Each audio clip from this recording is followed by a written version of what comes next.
So yun mga idol, isang mapagpalang gabi sa lahat. Hindi ko nais na pangyayari po mga idol. Nagdesisyon kasi akong bumaba kahapon mga idol. Kaya pagdating ng umaga, humanap ako ng daan na mabilis para makababa. Kaso mga idol, pagdating ko sa kalsada, nagmaneho ako ng motor. Hindi ko alam na may nakaabang pala sa unahan. Hindi lang ako naka-video mga idol. Pero isang pangyayaring na may isang tragedya na dumating. Kaya yun, natumba ako sa motor mga idol. Umilit pa rin akong lumaban mga idol para makatakas din. At napatay ko lahat ng umarang sa akin, pero iniwanan nila ako ng bakas mga idol. Ito mga idol,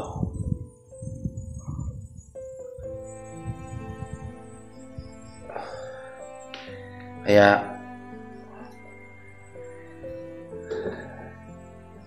pagka uwi ko mga idol, dumiretso kaagad ako sa kuwan. Sa isang paggamutan para padresingan yung tawag dito, no, yung samad ko, sugat ko, dahil hindi lang sana ako kinarang mga idol, hindi mangyayari to. Umuwi ako sa nagdesisyon akong bumaba mga idol dahil masama rin ang pakiramdam ko dahil sa ulan at init. Dahil rin sa nangyari sa akin, nauli ako ng mga kalaban, pero buti na lang nakatakas ako. Kaya ayun, doon naiwan sila Buster at si Kyung. Hindi ko pa alam mga idol kung nakita na ba sila. Pero sa ngayon, medyo masakit pa yung sugat ko mga idol. Hindi ko nga masyadong maigalaw tong kamay ko dahil sa impact ng pagkatumba ko mga idol ba. Grabe yung niranas ko. Kaya ito, tingnan nyo mga idol.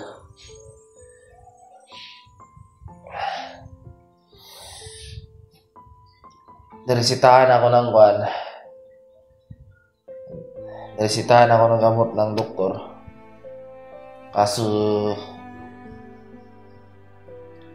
ang mahal mga idol.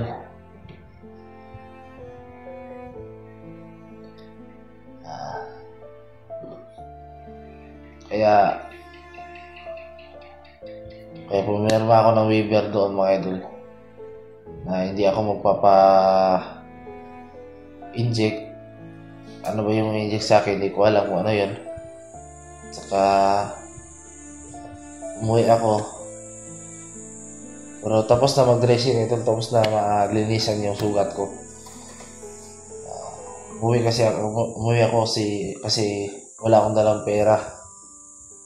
Kaya sabi ng doktor sa akin, ang tawag yan, binigyan ako ng reseta.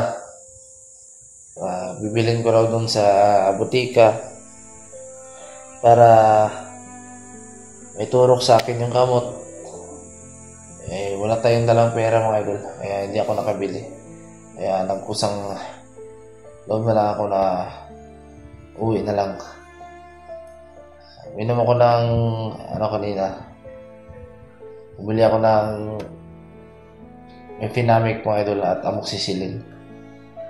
Medyo kanina pag uwi ko, grabe yung sakit ng ulo at nahilo ko mga idol. Dahil siguro to sa impact ng pagkakatumba ko mga idol.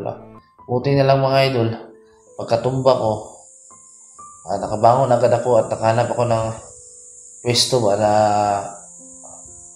hindi ako madali ng mga kalaban, kaya nakabawi ako sa kanila. Hindi lang ako naka-video mga idol kasi hindi inaasang pangyayari mga idol. Mababa na sana ako. Kaya yun yung nangyari.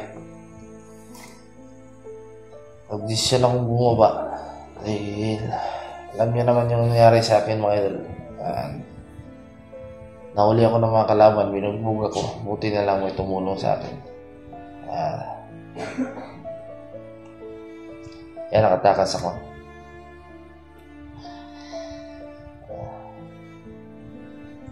Una-una sa lahat mga idol, salamat sa iyong pagsuporta.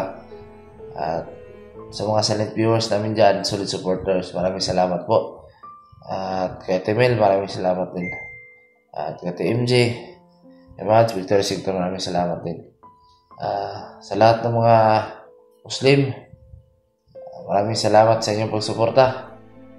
Sa mga OFW na nagtatrabaho sa labas, sa ibang bansa, lagi kayo mag-iingat. Hindi biro ang iyong trabaho.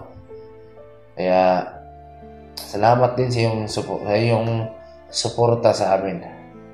Sana po ay huwag niyong kakalimutan na isali kami sa iyong mga dasal.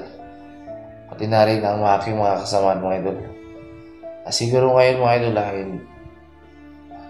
hindi ako makakit ng mundo. Antayin ko lang muna ito na mawala yung pamamaga niya. Kaya bilis lang namaga mga idol. Para makakit kagad na to ako. Para malaman natin kung sino yung bihag nilang kasama ng vlogger.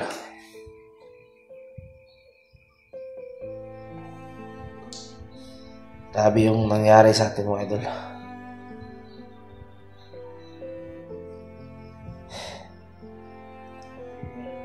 Hindi ko sana gusto na bumaba, pero pinilit ko na lang dahil masama yung pakiramdam ko . Naulan na ako, nainitan. Kulang din yung dala kong pagkain, kaya bumaba ako. Pero may isang pangyayari na naganap na hindi natin inaasahan. Kaya buti na lang may Diyos tayong gumagabay sa atin. Kaya huwag nating kakalimutan ang Diyos sa araw-araw nating pangangailangan. Hindi na tayo magtatagal mga idol. Papahinga muna ako mga idol dahil masyadong makirot yung sugat ko mga idol. Hindi ko masyadong tawag dyan matuwid yung kamay ko. Umawat pa dito sa may kilikili ko mga idol. Ito. Hindi ko masyadong matuwid yung kamay ko dahil namamaga na sa mga idol.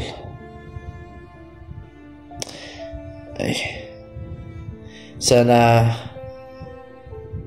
maintindihan niyo ako mga idol.